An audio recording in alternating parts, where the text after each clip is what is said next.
नमस्कार साथियों, आप सभी का स्वागत है मेरे YouTube channel the spiritual journey पर।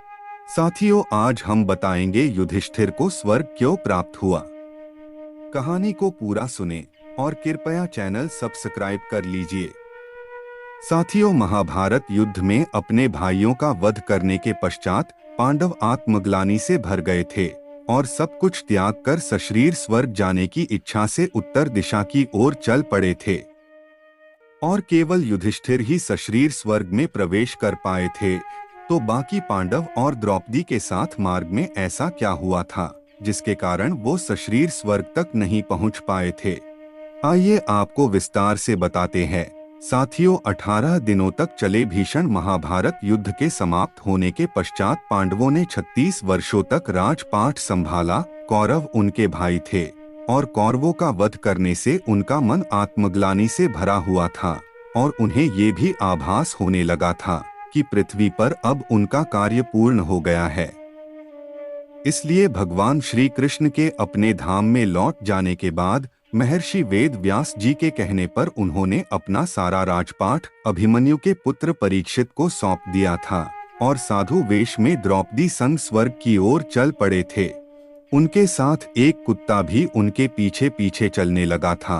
पांडव उसको हटाने लगे, किंतु युधिष्ठिर ने उन्हें ये कहकर रोक दिया कि ये मेरा भक्त है, इसलिए जहाँ तक ये आना चाहे इसे आने दो। तब पांडव उत्तर दिशा की ओर आगे बढ़ने लगे और कई नदियों, पहाड़ों और समुद्रों से होते हुए लाल सागर पहुँचे। वहाँ अग्निदेव ने पांडवों को दर्शन दिए और अर्जुन से उनके गांडीव का त्याग करने को कहने लगे। गांडीव अर्जुन को अति प्रिय था, किंतु अग्निदेव के कहने पर अर्जुन ने वहां अपने गांडीव और तरकश का त्याग कर दिया। उसके पश्चात सभी पांडव द्रौपदी और कुत्ते के साथ आगे बढ़े। आगे चलने पर उन्हें केदारनाथ धाम में भगवान शंकर के दर्शन हुए। भगवान भोलेनाथ ने पांडवों को स्वर्ग के रास्ते के बारे में बताया और पांडव भगवान शंकर का आशीर्वाद प्राप्त कर उस मार्ग में आगे बढ़ने लगे।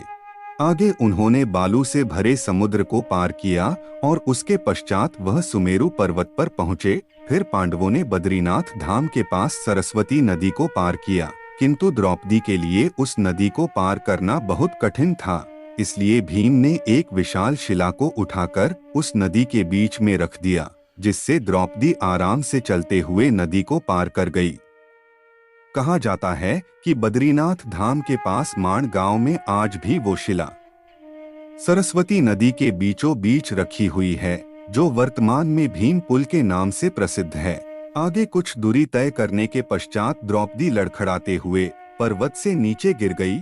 यह देख भीम ने युधिष्ठिर से प्रश्न किया कि हे भ्राता, द्रौपदी ने अपने संपूर्ण जीवन में कभी कोई पाप नहीं किया, फिर उसके साथ ऐसा क्यों हुआ? युधिष्ठिर बोले, हे भीम, द्रौपदी हम पांचों भाइयों में से सबसे ज्यादा प्रेम अर्जुन से करती थी, इसलिए वो स्वर्ग मार्ग में लड़खड़ाते हुए गिर पड़ी। और ऐसा कह युधिष्ठिर बिना द्रौपदी की ओर देखे आगे बढ़ने लगे। थोड़ा और चलने के बाद सहदेव भी लड़खड़ाकर गिर पड़े। फिर भीम ने युधिष्ठिर से सहदेव के द्वारा किए गए पाप के बारे में पूछा। तब युधिष्ठिर बोले, हे भीम, सहदेव अपने आप को बहुत विद्वान समझता था और उसे इस बात का अहंकार भी था कि उसके समान बुद्धिमान और कोई इस पृथ्वी पर नहीं है। उस अहंकार के कारण सहदेव के साथ ऐसा हुआ। फिर नकुल मार्ग में गिर पड़े और भीम के पूछने पर युधिष्ठिर ने बताया, नकुल को अपने रूप पर बहुत घमंड था, इसलिए वो यह यात्रा पूर्ण नहीं कर पाया। नकुल के गिर जाने के पश्चात अर्जुन भी गिर पड़े। युधिष्ठिर ने भीम को बताया, अर्जुन अपने आप को बहुत बड़ा योद्धा और धनुर्धारी समझता था और उसे बहुत अभिमान था कि वो एक ही दिन में सभी शत्रुओं का नाश कर देगा, किंतु ऐसा हुआ नहीं था। यही अभिमान उसकी इस गति का मूल कारण है। कुछ ही दूर चलने के बाद भीम भी लड़खड़ाते हुए गिर पड़े और गिरते हुए बोले, भ्राता कृपया मुझे भी बताएं कि मैंने ऐसा कौन सा पाप किया था जिससे मेरी ये दशा हुई। यह कहकर युधिष्ठिर और कुत्ता आगे मार्ग पर बढ़े। कुछ आगे बढ़ने पर देवराज इंद्र वहां अपने रथ के साथ प्रकट हुए। देवराज इंद्र युधिष्ठिर को स्वर्ग ले जाने की मंशा से आए थे। युधिष्ठिर देवराज इंद्र से निवेदन कर बोले कि हे देवराज, मेरे चारों भ्राता और द्रौपदी बीच यात्रा में गिर गए थे, कृपया आप उन्हें भी मेरे साथ स्वर्ग ले चले। इंद्र बोले कि वह तो पहले ही अपनी देह त्याग कर स्वर्ग पहुंच चुके हैं, कृपया अब आप मेरे साथ रथ में बैठकर चले। फिर युधिष्ठिर इंद्रदेव से बोले कि ये कुत्ता मेरा परम भक्त है, इसने मेरे साथ इस यात्रा को पूर्ण किया है, कृपया आप इसे भी स्वर्ग ले चले। किंतु इंद्र ने उस कुत्ते को स्वर्ग ले जाने से साफ मना कर दिया। बार बार इंद्रदेव के समझाने के बाद भी युधिष्ठिर नहीं माने और यह देख वह कुत्ता अपने असली रूप में आ गया। वह कुत्ता और कोई नहीं बल्कि स्वयं यमराज थे। युधिष्ठिर की शालीनता को देख यमराज बहुत प्रसन्न हुए और युधिष्ठिर को आशीर्वाद देकर वहां से प्रस्थान कर गए। उसके पश्चात युधिष्ठिर इंद्रदेव संग उनके रथ पर बैठकर स्वर्ग आ गए।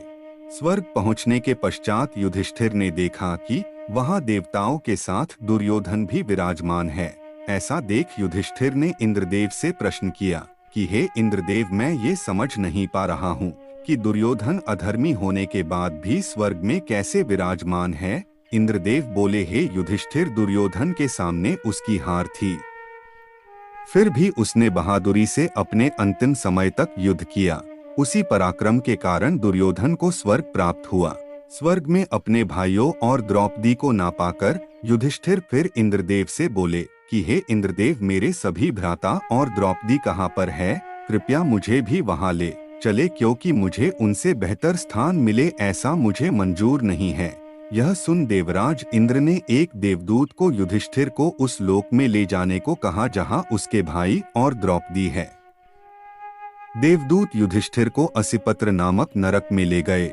वहां से बहुत बदबू आ रही थी और चारों ओर अंधेरा ही अंधेरा था। इधर उधर हर जगह लाशें पड़ी थी। लोहे की चोंच वाले कौए और गीध मंडरा रहे थे। वह असिपत्र नामक नरक था। वहां की दुर्गंध से तंग आकर युधिष्ठिर ने देवदूत से पूछा कि हमें इस मार्ग पर और कितनी दूर चलना है और मेरे भाई कहाँ हैं? युधिष्ठिर की बात सुनकर देवदूत बोला कि देवताओं ने कहा था कि जब आप थक जाएं तो आपको लौटा लाऊं। यदि आप थक गए हों तो हम पुनः लौट चलते हैं। युधिष्ठिर ने ऐसा ही करने का निश्चय किया। जब युधिष्ठिर वापस लौटने लगे तो उन्हें दुखी लोगों की आवाज सुनाई दी। वे युधिष्ठिर से कुछ देर वहीं रुकने के लिए कह रहे थे। युधिष्ठिर ने जब उनसे उनका परिचय पूछा तो उन्होंने कर्ण, भीम, अर्जुन, नकुल, सहदेव व द्रौपदी के रूप में अपना परिचय दिया।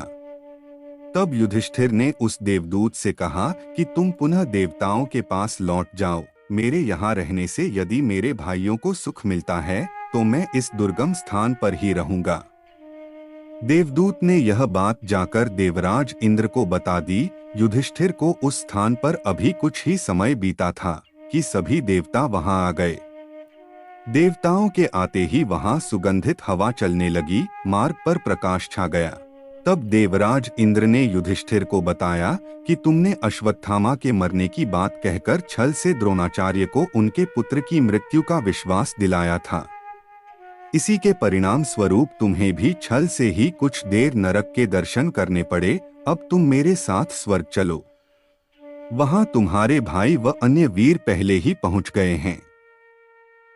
देवराज इंद्र के कहने पर युधिष्ठिर ने देवनदी गंगा में स्नान किया। स्नान करते ही उन्होंने मानव शरीर त्याग करके दिव्य शरीर धारण कर लिया। इसके बाद बहुत से महर्षि उनकी स्तुति करते हुए उन्हें उस स्थान पर ले गए जहां उनके चारों भाई कर्ण, भीष्म, धृतराष्ट्र, द्रौपदी आदि आनंद पूर्वक विराजमान थे। वह भगवान का परम धाम था। युधिष्ठिर ने वहां भगवान श्री कृष्ण के दर्शन किए। अर्जुन उनकी सेवा कर रहे थे। युधिष्ठिर को आया देख श्री कृष्ण व अर्जुन ने उनका स्वागत किया। युधिष्ठिर ने देखा कि भीम पहले की तरह शरीर धारण किए वायु देवता के पास बैठे थे। कर्ण को सूर्य के समान स्वरूप धारण किए बैठे देखा। नकुल व सहदेव अश्विनी कुमारों के साथ बैठे थे। देवराज इंद्र ने युधिष्ठिर को बताया कि ये जो साक्षात भगवती लक्ष्मी दिखाई दे रही हैं, इनके अंश से ही द्रौपदी का जन्म हुआ था। इसके बाद इंद्र ने महाभारत युद्ध में मारे गए सभी वीरों के बारे में युधिष्ठिर को विस्तार पूर्वक बताया। इस प्रकार युधिष्ठिर अपने भाइयों व अन्य संबंधियों को वहां देखकर बहुत प्रसन्न हुए। साथियों, आज की इस कहानी में इतना ही। धन्यवाद।